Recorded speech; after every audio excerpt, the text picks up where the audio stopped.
Sean here with BaseMint Comics. It's Wednesday, May 27th. You know what that means? New comic book day.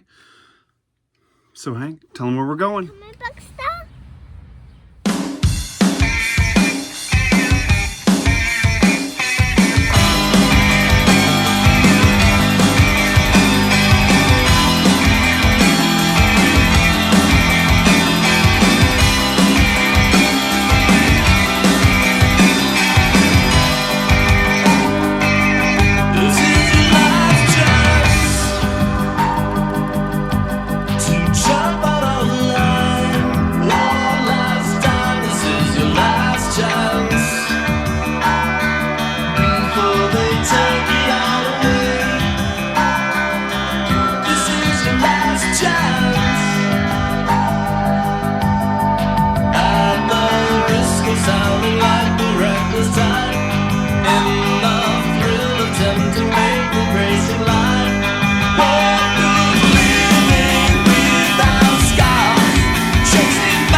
Alright, so we are back from the comic book shop. Ride was good. It was feels like summer out there. It's well into the 80s now. We were having a good time.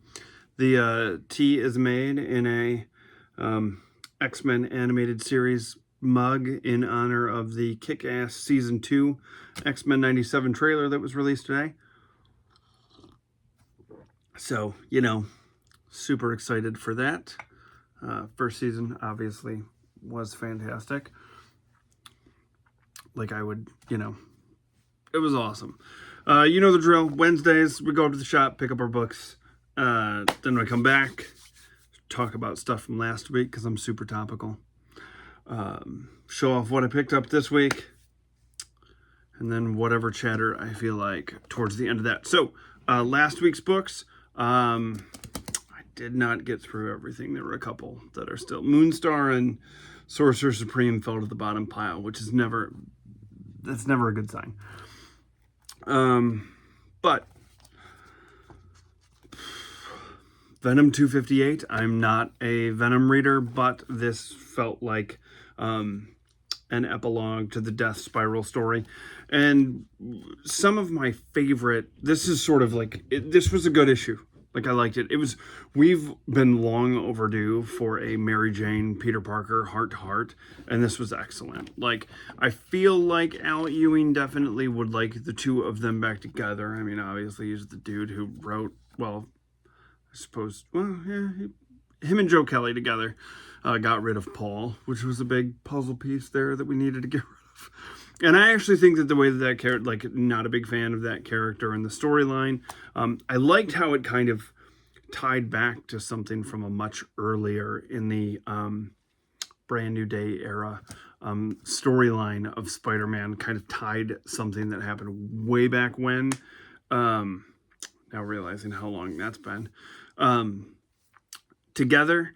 And I liked this because, like I said, super long overdue. And I have, being an X-Men guy, one of my favorite things in the 90s that they did very well was the X-Men were great at events, like crossovers amongst all of the books, and then having kind of like a quiet issue of just the team, like sorting out all of the crazy. It was like a breather issue. It wasn't like the baseball issues of the past where the team would just like be hanging out on the grounds. But just there's after the Executioner song, there's this great issue of Uncanny X-Men where like Jubilee takes Xavier rollerblading, and like after the Onslaught thing, there's a great issue where like it's just the team having like a pancake breakfast at the boathouse where Scott and Jean live, kind of sorting through the wreckage of the mansion. And I just kind of love those quiet moments, and this was full of that between Pete and MJ. So am I going to continue on with Venom? Probably not, but I did enjoy that wrap up. If that story arc was necessary to get an MJ Pete quiet walking through Central Park, like even reflecting on things that were like, there were some callbacks in here that were genuinely like old school callbacks, which I truly appreciated. It was better than this Amazing Spider-Man issue, which was another sort of kind of picking up the pieces from the Death Spiral arc. There were some interesting things that happened in here. The good little like Pete and Daredevil team up, some solid Aunt May stuff. I like the space characters. I feel like I might be in the minority there, but I don't really, I don't really hear that many people talking about Amazing Spider-Man, and I don't search that type of thing out. But the May thing has the character that Pete is possibly related to popping up, and I found that to be interesting. And whatever is going on with his old, like, young pal Brian together, just sort of, it was good. It was all right. It's definitely leading up to the 1000th issue. They released the covers for that, and the A cover was horrendous. I was just like, man, I am fingers crossed that my shop is not, they've been getting, I've been noticing there's been more variant covers. I'm not really a variant cover guy. Not really my bag. I like having the A covers, but that one for an anniversary edition, I was like, there's a joke being played on us. There's no way that that's the actual cover. And sure enough, it is. That does not feel like a 1000th issue celebration. What are you going to do? I don't make the rules. Fantastic Four. Best book on the stands. It just is. You want to know why? Because in this issue, Ryan North just has a handle on the family aspect of this. And this is one of those, like, Ben isn't, it's a trope as old as the Fantastic Four, where, like, Ben doesn't really feel like he's pulling his weight because he's not smart like the rest of the team, but then he winds up writing the charter for the Future Foundation, and it's beautiful, and it's perfectly in line with the character. And the team takes on a guy in a dinosaur mech thing going by the name Crimosaurus Rex. And that is 100, like, if you're not like, I'm intrigued in checking out the Fantastic Four punch a mechanized Tyrannosaurus Rex going by the name of Crimosaurus Rex, then comics aren't for you. Just like hand them in, move along. Inglorious X-Force, I've really been enjoying this title. It's one of my favorites it's just good time travel cable stuff. I love Boom Boom. I love Archangel. There's just a lot to it that I enjoy. It gives me, obviously a soft spot for the 90s X-Men, and it gives me that type of vibe. Rogue number 5, I enjoyed this miniseries much more than I actually thought that I would. It kind of didn't resolve in the way that I thought it to. It was sort of like the character that Rogue had the issue with still hates Rogue. And while I would have been, like, part of me is like, oh, as a story, it would have been nice if they'd been able to, like, mend that. In reality, how it played out is how it would most likely play out in real life. So upon sitting with it for a little bit, I was like, actually, not that bad. What is bad is this. X-Men United. It's terrible. It's just a bad book. Exceptional X-Men was not a good book, and they were like, let's slap a different title on it, but give it to the exact same creative team. And let me tell you, slapping a different title on it did not make that book any better. It is not good. So, what did I pick up this week? Let's hope it's better than X-Men United.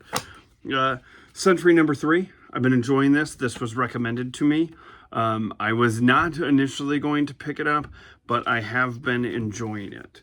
You know, kind of a character that I sort of came in, I didn't really get the, I was not paying attention to the character when the initial mini came out. And there was all like the hullabaloo about like, oh, we found this box of old comics from the 60s and here's this character that was created. Like I just knew about that on the back end. I didn't really, wasn't really a part of it when it was actually happening. I'm sure that was probably interesting as it was going on. It's funny because they did a similar thing during Jason Aaron's run of Avengers. There was this like, kind of like, there was this story called Avengers No Surrender. It's great. It's fantastic. It's one of my favorite. Like, it was awesome. And they introduced this character that was like supposed to be, like they were like, oh, she was an Avenger. And we just, you know, and obviously like, you know, if you're, like it cracked me up because when that happened, when it was announced, everybody was, you know, the internet gets up in arms and it's like, it's just part of the story. It's not real. It's not, settle down. So, art on this has been really good. I always say this, but I will say this until I'm blue in the face. It reminds me of John Paul de Leon, who did like the Adventures of Cyclops and Phoenix and the Further Adventures of Cyclops and Phoenix in the 90s. And those were great. Like the Further Adventures of Cyclops and Phoenix was this more like a origin story of Mr. Sinister.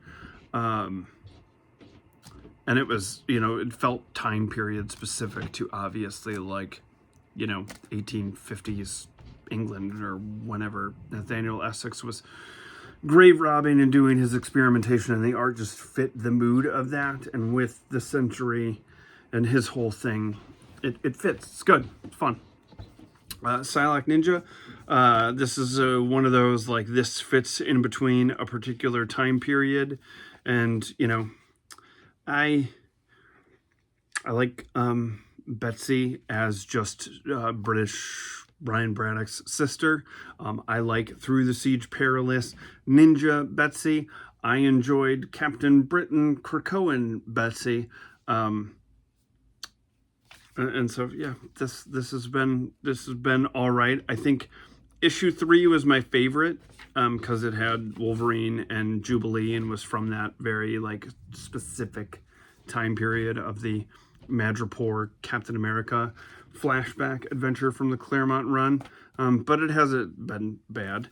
You know, still getting that because I'm part of the problem. Planet of the Apes versus the Fantastic Four. This is like, it's just, I mean, it's, there's apes with the powers of the Fantastic Four, and there's Doctor Doom, and it's fun. It's multiversal. Like, imagine what would happen if, it's fun. Helps that I watched the Planet of the Apes movie right before issue number 1 came out for the first time and thoroughly enjoyed it. Wonder Man, I'm happy that they didn't corporate synergy this. Love the television show, but I'm happy that, like, I'm happy that this title exists and it follows up on Gary Duggan's really good like 10-issue West Coast Adventures run, and this has just been like a ball of LA sleazeballs and Simon being Simon. It's been good.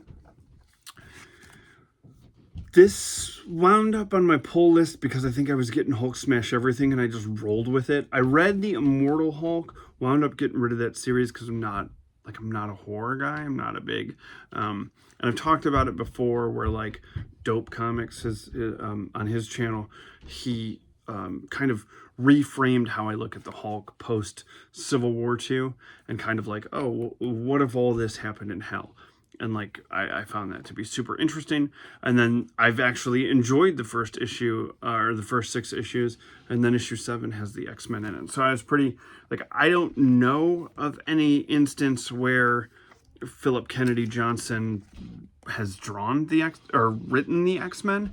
And so I was pretty jazzed for that. X-Men 339. I was getting pretty hard on this series. It's weird. Like, every time I start to be like, oh, I'm not enjoying this, they switch it up. And this Danger Room story arc hasn't been as bad. I enjoyed the last issue a lot more than I'd enjoyed previous issues, and it was sort of picking up. And so, you know, that's not a glow. Like, I'm not like, ooh, this is, you know. It's definitely not, right now, this is not my favorite era of X-Men, but I don't think it is as,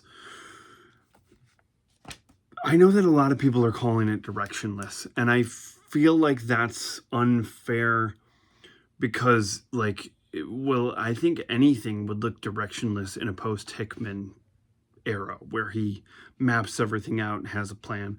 And I'm as frustrated as any other X-Men fan with that whole era because I was very excited. Hickman's Fantastic Four is, for lack of a better term, fantastic.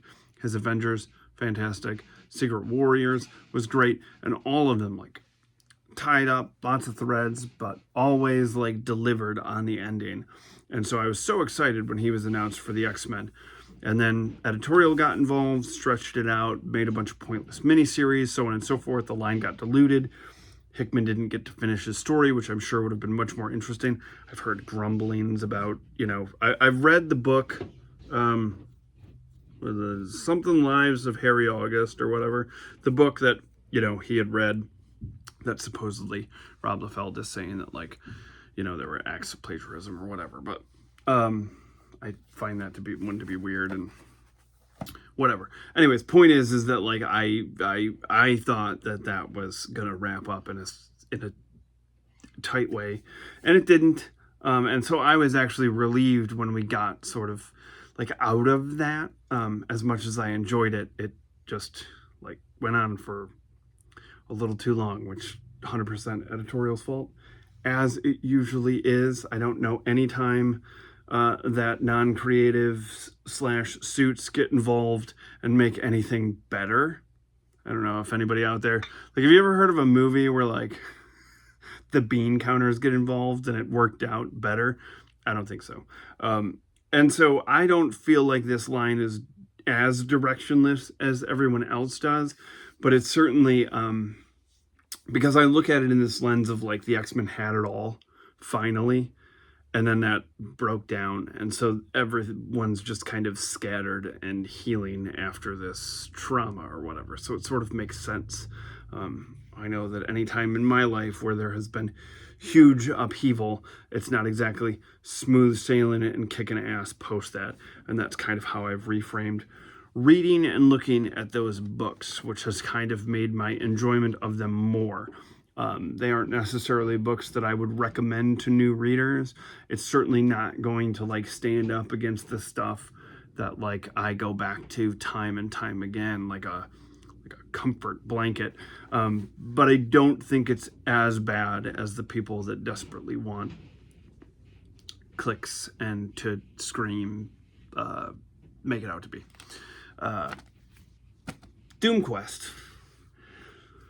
This, I'm assuming, is just going to be a Doom story that doesn't probably take place in current continuity, which is fine, because right now Doom is in hell, and I am okay with a Ryan North Doom miniseries.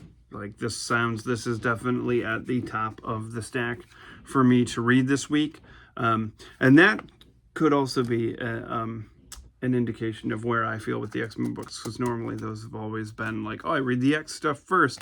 And so the fact that Fantastic Four is, like, you know, there you go. As per usual, when the little guy is running around having a good time at the store, I take a peek to see if there are any interesting back issues. And this week I grabbed, I saw this cover, and I just dig the controller. It's issue 90 of Invincible Iron Man's Jack Kirby cover. Looks great. And they also had 89, and it's got a Daredevil and Iron Man team up. And I was like, betcha that 89 probably leads right into 90. And so I was like, I'll grab those two. That seems fun. So that is what I grabbed there. So that was New Comic Book Wednesday for me and Hank. Oh, and in case you didn't watch the Cornerbox Classics Marvel movie special video, Hank did not have his surgery. There was an emergency surgery that came in before, and is typical with ORs, and I was aware of this as we were going into it because I deal with it. He got bumped. And I was sort of like, I mean, they told us we could wait, and we could have, but I was kind of like, it's a holiday weekend, and the doc has been in surgery for quite a few hours on this very serious case, and probably has a boat that he wanted to get to over the long holiday weekend. And so I was like, I really don't want to be like the last person on the day. So he's like, let's zip sew him up and get out of here so I can get on the boat. So it's rescheduled for Monday. He's still got the Legos though, because I told him stupidly as we were leaving, he was like, are we going to the Lego store? And I was like, we are absolutely not. And he was like, are we going to the comic book store? And I was like, it'd be cool if we were, but we're not. And so I had put the Legos out, and so then I was like, oh, there it is. So thanks for everybody last week for the well wishes on him.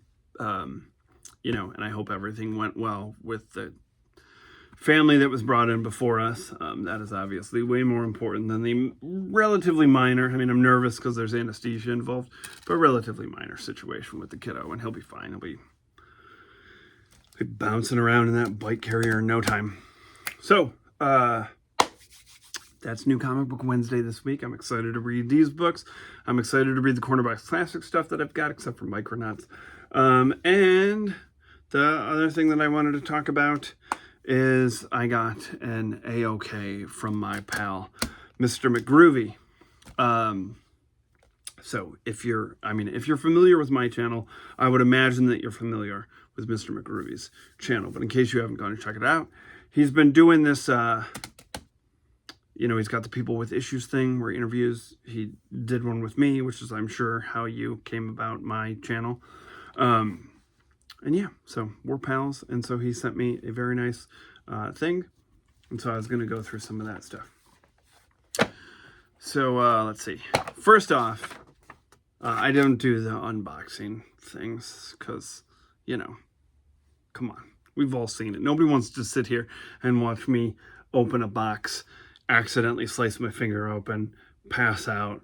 It's a whole mess. So I just, I know what's coming.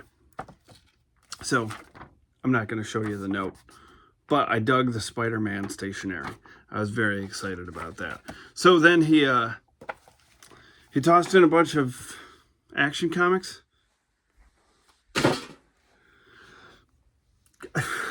I genuinely appreciate them.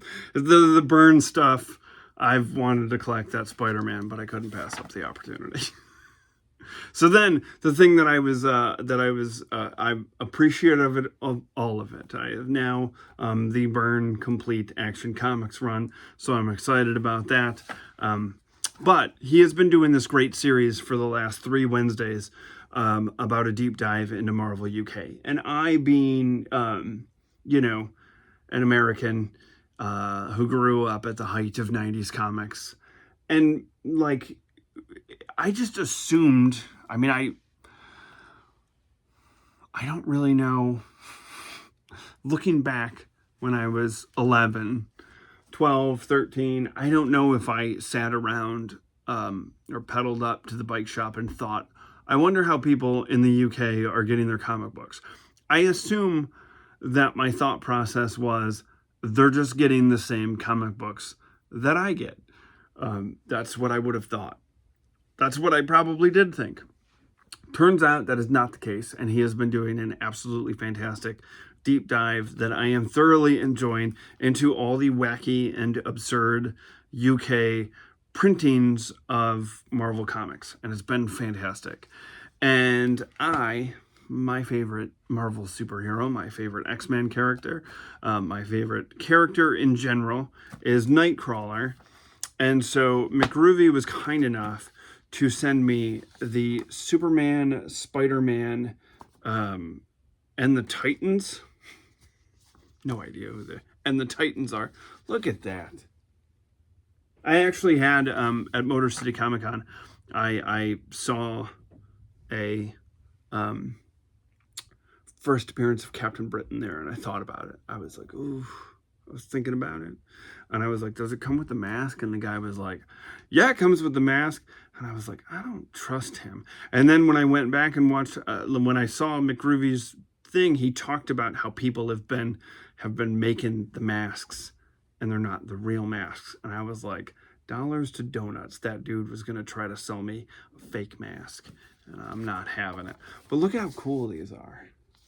And they're black and, like, to me, it's just, mind-blowing. To me, I just think it's so cool. I would have never thought about it. I would have just assumed. And so he sent all three, I think it's a two-parter. When Nightcrawler, and like this is the first time that Nightcrawler is not in, it's the first time he's in any comic that wasn't X-Men at the time. This is super early on in some of his first appearances. I believe it's a two-parter. It's a great little two-parter. It introduces Jigsaw. Maybe it's so interesting to me too, because it's like, okay, this has got to be a page, and that's a page, so this, I mean, I imagine that it would probably work out to be two. And there's a Thor story in here. It's black and white. If I was a kid, I would have... Look at that sweet Loki. Needless to say, I am super jazzed about this, because this is not anything that I ever would have... This is like the beauty of the channel, is like meeting people from all... you like... In my area, I've had my pals that I've grown up with, you know what I mean? And we've all been going to the same shows, the same shops, our whole lives. And so nothing like this would have been on my radar,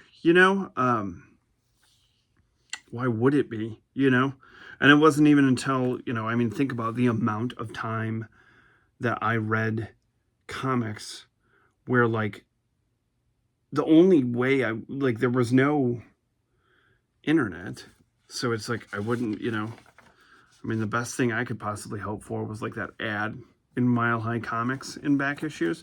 So I just think this is super fascinating stuff. And it was very, like I said, to him and to anybody in the UK, like, I'm sure there is some nostalgia here, but I know that there's probably also like, that's no big deal. But to me, it's a very big deal. And it's particularly a big deal to have something that's Nightcrawler centric from the UK. I just think it's the coolest. So, and I honestly do appreciate the Action Comics. I just, I gotta be me. Yeah, I've never read any Superman, and so I thought best I could do is probably Byrne. I like Byrne's art, so that's going to be about the way that you're going to drag me into that. But the real home run was the letter Super Spider-Man and the Titans, and just the not to get weird or sentimental or anything like that. I'm sure he will bust my balls in the comment section. But yeah, this whole thing, I'm like a couple months shy. End of summer, I'll have done this for a year, and I never, it's been really nice getting to know the community. It's been really great. It's just nice to be able to, I'm not in a bubble. I'm able to talk comics with pals that I've grown up with here and stuff like that. But it is very nice to, meet new people and build friendships. And that's been that's been a really cool part of this, is like, you know, we all have this thing in common, and it is breeding some pretty interesting relationships and been a lot of fun. So I genuinely, truly appreciate the community that is being built here, and I enjoy all the people that hang out and comment, and I'm getting to know. It's been a lot of fun. I built this whole thing for me around the idea of, like, it's funny because I think about this a lot, where it's like I probably overshare when it comes to like my own life, but like that's what I find interesting about this stuff, is like the stories behind all of us collecting. Like when it came to this type of stuff, the issues where the particular issue where he dove into like what he actually picked up when he got into comics, so it's just fascinating to me. And I really dig that. So I hope everyone enjoys my weird ramblings and getting to know my odd thing. You know, I want this to be conversational as much as it possibly can be. So there's that. Anyways, I'm going to get out of here because my wife had that look where she was like, wrap up the silly video, tap in here with the kiddo. I need a break. So I'm going to go power bomb him into the couch. And I will see you at some point this weekend with Cornerbox Classics. It's a good week. Hercules is in there, so how can it be bad? But Micronauts is in there. And so, yeah, thanks for taking this ride with us, and I will we'll see you soon. Bye.